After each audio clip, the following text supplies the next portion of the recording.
inmediato escucharemos las palabras del excelentísimo señor Juan Carlos Varela, presidente de la República de Panamá. Santo Padre, desde la llegada del primer miembro de la Compañía de Jesús a Panamá, hace 450 años, el padre Jerónimo Ruiz del Portillo, la orden ha jugado un rol muy importante en la educación de miles de hombres y mujeres que hoy sirven a nuestro país.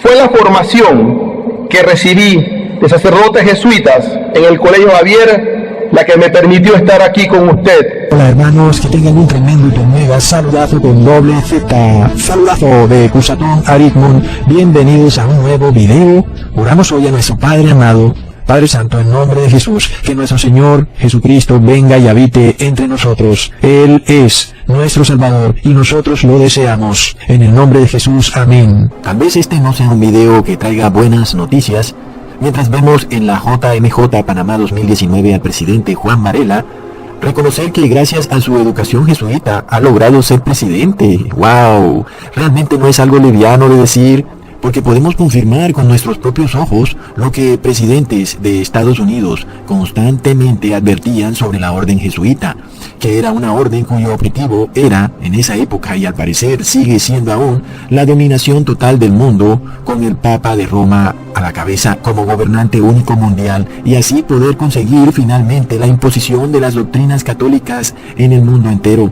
Esta religión, mezclada además con la adoración a la naturaleza, al sol, la luna y el ejército del cielo a través de la encíclica Laudato Si del Papa Francisco, junto con el espiritismo, que es la loca creencia de que los muertos andan por ahí, unos van directo al cielo y otros al infierno, y otros quedan hasta vagando en el mundo. Son estas tres creencias la base para enredar al mundo entero en un nuevo oscurantismo del siglo XXI. Es decir, podemos ver con nuestros propios ojos el gran éxito de esta orden jesuita para poner presidentes, gobernadores, senadores. El éxito de esta orden solo puede explicarse con la ignorancia del católico común y además del ciudadano simple, inclusive el no católico, que no tiene ni idea de la existencia de esta orden y de la red de poder y dominación que ha tejido sobre el mundo entero, y nosotros hoy en día tan fácilmente lo hemos podido comprobar, que controlan todo, la derecha y la izquierda, el azul y el rojo,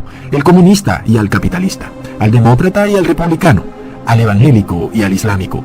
Nada más miremos el caso de Venezuela, que es uno de los casos más patéticos del mundo, donde un jesuita apoya a Maduro y otros jesuitas están del lado de la oposición. Resulta, amigos, que estos jesuitas son los que han creado la masonería, y la masonería es esta orden, que también es una orden católica, que controla ambos lados de la operación. Y esto sucede en todo el mundo, desde Estados Unidos hasta cualquier país. Vemos a Donald Trump, quien estudió en la Universidad de Fordham, que es una universidad jesuita, y vemos a Hillary Clinton, que continuamente está dando lecturas en la Universidad de Georgetown, que es una universidad jesuita, y al mismo tiempo designó a su presidente de campaña, el cual es un jesuita declarado. La lista es demasiado larga. Cada gobernante de cada país, inclusive a niveles medios y pequeños, alcaldes de pequeñas poblaciones, gobernadores, todos han sido entrenados y estudiados en universidades jesuitas. Realmente es remarcable, amigos, esta red de poder que ha tejido esta orden jesuita, lo cual contrasta con su capacidad para manipular inclusive medios de comunicación, para que el público no tenga ni idea de quién es el verdadero poder detrás del poder. Pero además hemos podido confirmar hoy en día con nuestros propios ojos que la orden jesuita es dueña del 95% de universidades de cada país del mundo, sean, entre comillas, aparentemente católicas o tal vez parece que no lo fueran, no importa, son propiedad de esta orden y no son solo dueños de universidades, sino también de colegios y de instituciones educativas. Y si a alguien se le diera por sumar la riqueza de esta orden jesuita católica, dicha riqueza sobrepasaría con creces la riqueza de los Rothschild y de todos los ricos de la revista Forbes del mundo sumada entre sí. Y es que la mayoría de estas universidades, amigos, tienen además unos costos, unas tarifas tan excesivas y tan costosas que están nada más disponibles para una élite muy rica y poderosa de cada país. Inscribirse en una de estas universidades equivale a pagar lo que podría ser el valor de un vehículo último modelo cada 6 meses a una de estas universidades. Estos jesuitas de esta manera se han apoderado para sí las mentes más nobles, las élites de cada nación, por supuesto, los futuros gobernantes, para instruirlos en una falsa ciencia y en un oscurantismo, en un ocultismo, en una masonería. Lo cual ya este canal les ha revelado cómo estos presidentes se andan saludando con un saludo secreto y cómo también estos sacerdotes se saludan con un saludo secreto, y todo es explicado bajo esta orden secreta de la masonería y después bajo esta orden de los jesuitas, cuyo objetivo es lograr que los estados aprueben una unión de iglesia y estado mediante la inclusión de doctrinas comunistas como el bien común en las leyes de cada país. Por tanto, el populacho no se dará cuenta de que la iglesia ya se ha unido con el Estado, porque el Estado ya habrá aprobado leyes para proteger las doctrinas sociales de la iglesia católica. Pero por supuesto todo esto debe conseguirse a través del colapso de cada país y del mundo. Este es el objetivo final, porque a través de este colapso se sellará la unión de iglesia y Estado. Mientras tanto, vemos cómo estos jesuitas aumentan el costo de las tarifas de sus universidades para asegurarse que solo la élite más rica y poderosa de cada país sea la que tenga acceso a sus enseñanzas, mientras que la mayoría de la población de menores ingresos queda despojada de la educación privada por su alto costo, y su única alternativa es estudiar en el sistema de educación público, colapsando la capacidad del Estado para otorgar educación gratuita a tantos estudiantes. Por supuesto, amigos, que no podemos dejar de analizar el colapso moral y la crisis del gobierno sin dejar de mirar a todas estas universidades jesuitas, pues no es en ellas donde han estudiado el 99.99% de los gobernantes de América y del mundo. Entonces, ¿a quién podremos culpar si nuestros gobernantes estudian en sus universidades y son en sus universidades donde son adoctrinados? ¿A dónde podemos mirar si es ahí, en esas supuestas almas mater, donde se adoctrina a los presidentes en sus extraños movimientos? Y por tanto, amigos, es esa la raíz del problema de lo que se vive, no solo en Estados Unidos, sino en Sudamérica sobre todo, porque son las universidades jesuitas las que han soportado y las que son base para la falsa ciencia que vivimos hoy en día, para el engaño de la NASA, para el engaño del viaje a la Luna por parte de la NASA. Todo es soportado teóricamente por las universidades jesuitas. Son ellas las que instruyen a los gobernantes de turno, y esta orden jesuita es la que inicia a cada gobernante en la masonería. Y recordamos, amigos, las advertencias de algunos presidentes de Estados Unidos, las cuales han sido guardadas en el polvo del falso sistema educativo de esta orden jesuita al servicio del Vaticano, cuyo único objetivo es instaurar una unión de iglesia y Estado con el Papa de Roma a la cabeza, todo lo cual debe ser logrado a través del colapso de la democracia y de la república. Y como América tiene un sistema de república, por supuesto que es en América donde más vamos a ver esta situación. El caso de Venezuela es realmente muy práctico y vemos la masonería totalmente en todo lo que sucede en Venezuela. Pudimos confirmar en videos pasados que Leopoldo López es un caballero templario, es un masón, que además estudió en una universidad jesuita llamada la Universidad Católica Andrés Bello, al igual que su esposa Lilian Tintori, al igual que el criptojudío Enrique Capriles, al igual que el usurpador, el masón Juan Guaidó, todos egresados de la misma universidad jesuita. Ahora, no me llamen madurista o oficialista, porque realmente no me interesa para nada la política, pero hay que decir la verdad, porque a Maduro también lo apoyaba un jesuita.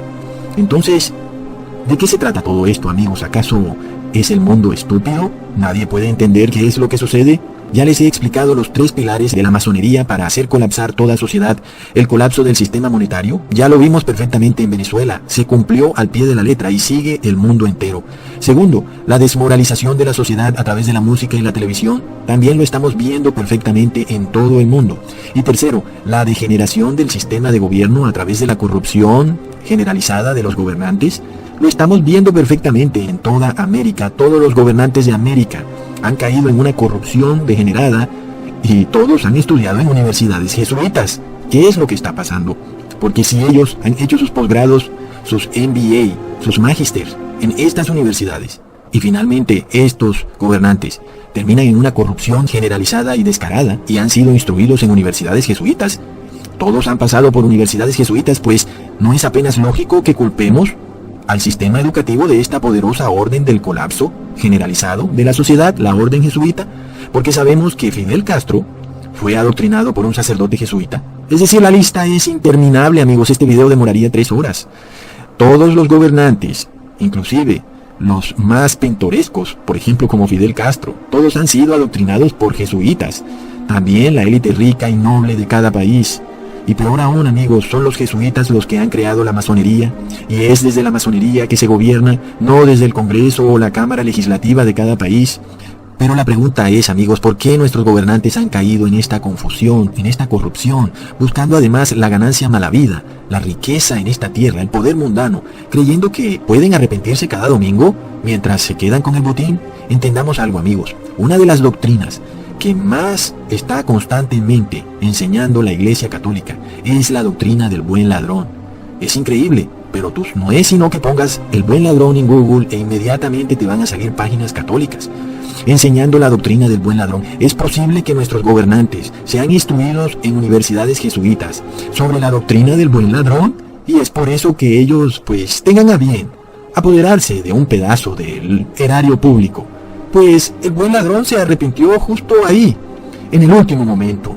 Jesús es tan bueno, ¿verdad? A la doctrina del buen ladrón. Pero oh, no, amigos, eso no es lo que nos relata la Biblia. La Biblia nos muestra algo muy, pero muy distinto. La Biblia nos muestra que el que roba y no devuelve lo robado, jamás será perdonado. Es decir, que si tú te arrepientes ante tus pecados, es decir, que si tú te arrepientes de tus pecados, pero no devuelves eso que te robaste, pues ese arrepentimiento no es aceptable ante nuestro Señor Jesús.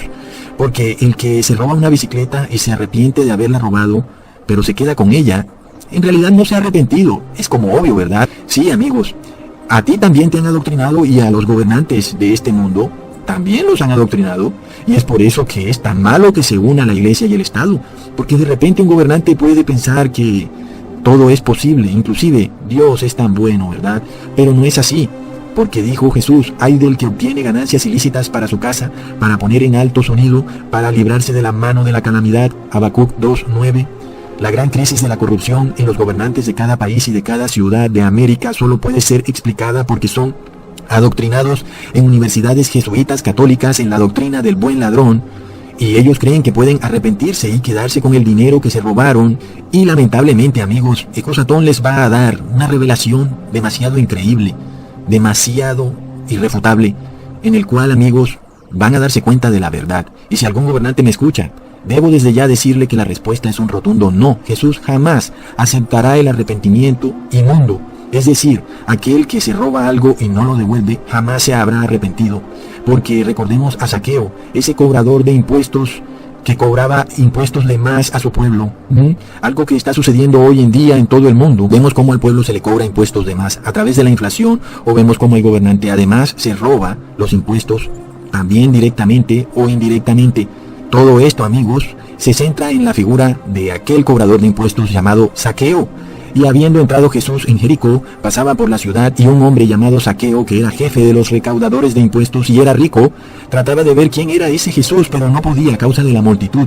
Y este Zaqueo invitó a Jesús a que se hospedara en su casa. Y Zaqueo le dijo a Jesús: he aquí, Señor Jesús, la mitad de mis bienes se los voy a dar a los pobres, y si en algo he defraudado a alguno, se lo restituiré cuadruplicado. Y justo después de que Zaqueo pronunció estas palabras, le dijo: hoy ha venido la salvación a esta casa. Así que Zaqueo se salva por su fe, pero esa fe lo llevó a devolver lo robado, y por tanto su fe quedó demostrada. Así que si hubiera solamente actuado en fe y no hubiera devuelto lo robado, pues su fe estaría muerta, porque sin fe Zaqueo no habría jamás devuelto lo robado. Por tanto, amigos, a todos los modernos saqueadores del siglo XXI, a los de América, de Estados Unidos y el mundo entero, que pertenecen además a órdenes secretas, masonería, orden jesuita, caballeros templarios o de Malta o de Columbus, en fin, todos los que han robado a través de las arcas del Estado, ya sea cobrando impuestos de más al pobre pueblo ignorante o a través del saqueo de las arcas del Estado, más les vale devolver lo que han robado, porque la hora viene en la cual las riquezas desaparecerán y lo que hubieran podido devolver para salvar su alma se va a esfumar para siempre. Porque, amigos, es realmente lamentable que nuestros gobernantes sean adoctrinados en esta doctrina del buen ladrón. Si un gobernante entendiera, o un profesional, que cuando roba un pueblo, o cualquiera que robe a otra persona, entendiera que no podrá jamás obtener la salvación a menos que devuelva lo robado, les aseguro que no habría corrupción ni robo en el mundo. Pero el problema está en que las personas creen en esta doctrina del buen ladrón. Y de vez en cuando algunos se arrepienten y son enviados a repetir 20 oraciones y a dar el 20% del botín como ofrenda, pero no, esto no funciona así. Amigos, la Biblia nos dice que hay que devolverlo todo. Ahora, les voy a mostrar en verdad el significado de la doctrina del buen ladrón, y van a quedar con la boca abierta, porque el buen ladrón en verdad se arrepintió antes de morir y fue perdonado por Jesús. Y muchas personas dicen, ¿te das cuenta, Ecusatón? El buen ladrón consiguió arrepentirse a pesar de que era ladroncillo, ¿ves? Ecusatón, yo también puedo. No, amigo, lo lamento. Y te lo digo porque tal vez estés a tiempo de salvar tu alma. Porque hasta el Papa Francisco, basado en la doctrina del buen ladrón, se robó un crucifijo. Lo peor es que se lo robó a un muerto. No puede ni siquiera devolvérselo. ¡Qué increíble! Todos podemos hacer cosas malas y arrepentirnos. Sin embargo, para los que aún pueden obtener arrepentimiento, para los que aún tienen tiempo de vida para hacerlo, amigos, tenemos que entender la verdadera doctrina del buen ladrón y abandonar la doctrina torcida del buen ladrón de la Iglesia Católica de la Orden Jesuita. Analicemos lo que en verdad le sucedió a este buen ladrón, que en realidad era un ladrón humilde. No era un ladrón rico, porque si sabemos que si hubiera sido rico no hubiera sido condenado, porque hubiera sobornado a estos corruptos fariseos. Así que además de eso era un ladrón humilde. Pero además de eso, este ladrón humilde, viendo a Jesús humillado en un madero, creyó y tuvo fe. Mientras que las multitudes le gritaban a Jesús, sálvate a ti mismo y creeremos, el buen ladrón tuvo por señal ver a Jesús en su punto más débil, amarrado, casi moribundo, sufriendo un castigo injusto. La fe del buen ladrón fue mayor que la de todos, inclusive que la de los apóstoles de Jesús, que viendo a su rey colgado en un madero agonizando, se entristecieron y quedaron confundidos. Su fe flaqueaba. Su Dios, su rey, pues antes veían a Jesús caminando sobre las aguas y ahora su Salvador moría colgado en un madero. La mayoría de los que seguían a Jesús lloraban. La fe de todos los discípulos de Jesús tambaleaba, se debilitaba al ver a su gran Salvador colgado ahí en un madero tan débil, imposibilitado supuestamente para salvarse a sí mismo. ¿Qué ocurría? Parece que esto era un shock para todos los discípulos, los cuales tenían como una especie de decepción al ver que su gran Salvador de Israel, el Rey de Israel, moría colgado en un madero. Pero por otro lado, para el buen ladrón, viendo a Jesús ahí tan débil, ahí colgado en el madero, clavado y amarrado, imposibilitado para bajarse, ahí cuando aparentemente es tan débil, ahí, para este buen ladrón, Jesús era Dios, era un verdadero Dios. Y este buen ladrón escuchaba cuando otros le decían, cuando te bajes creeré, si tú salvabas a otros, sálvate a ti mismo. Pero el buen ladrón no necesitó de nada de eso, no necesitó de señal alguna para arrepentirse. Cuando Jesús aparentemente fue más débil, ahí colgado en el madero, fue cuando la fe del buen ladrón fue más fuerte. Es decir, que la fe del buen ladrón fue más fuerte que la mayoría de los discípulos de Jesús. Recordemos cómo Pedro inclusive negó a Jesús 3 veces. Pero por otro lado, el buen ladrón le decía al mal ladrón, ¿acaso tú no temes a Dios? El buen ladrón sí le temió a Jesús, pero su temor era magnificado, porque le temió cuando Jesús estaba débil, sin fuerzas, colgado en el madero, clavado y atado. No había ningún tipo de señal ni milagro alguno. Mientras muchos le seguían gritando, bájate de ese madero si en verdad eres Dios. La fe del buen ladrón permaneció intacta. Su fe era más fuerte que la fe de cualquiera.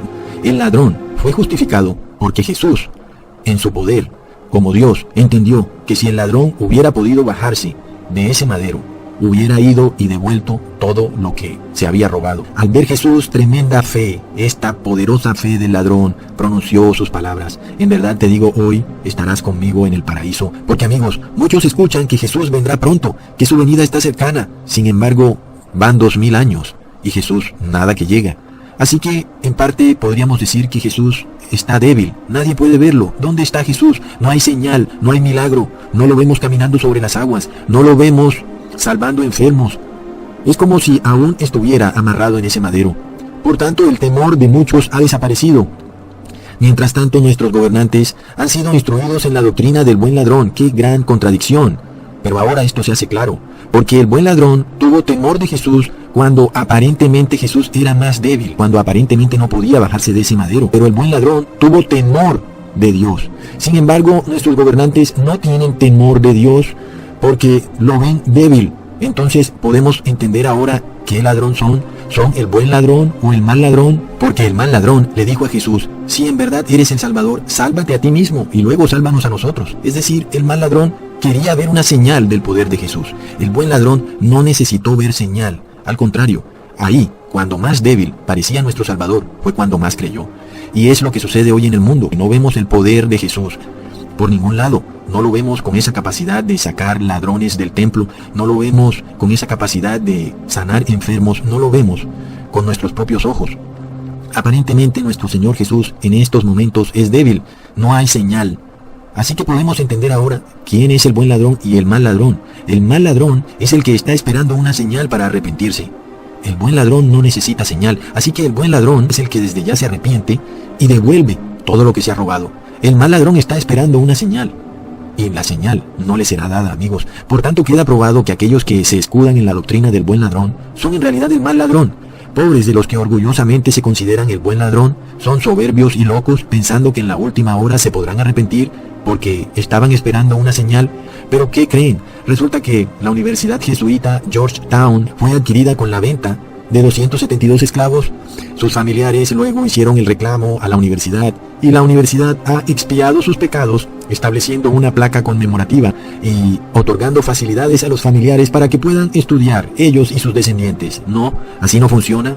Si algo no te pertenece, tienes que devolverlo a sus dueños. Y si la universidad fue adquirida con el dinero de la venta de 272 esclavos, pues resulta que la universidad le pertenece a las familias de esos 272 esclavos. El que quiera ser salvo, que devuelva lo que se robó, porque si no, es el mal ladrón. Porque si Zaqueo, el cobrador de impuestos, no hubiera devuelto todo lo que se había robado, nunca se hubiera salvado. Pero Jesús le dijo: la salvación ha llegado a esta casa cuando Zaqueo devolvió todo. Y si no lo hubiera hecho en ese preciso momento, Zaqueo hubiera muerto para siempre, amigos, porque no hay infierno ni tampoco purgatorio. Escojan entre la muerte eterna o la vida eterna. Hasta pronto, hermanos.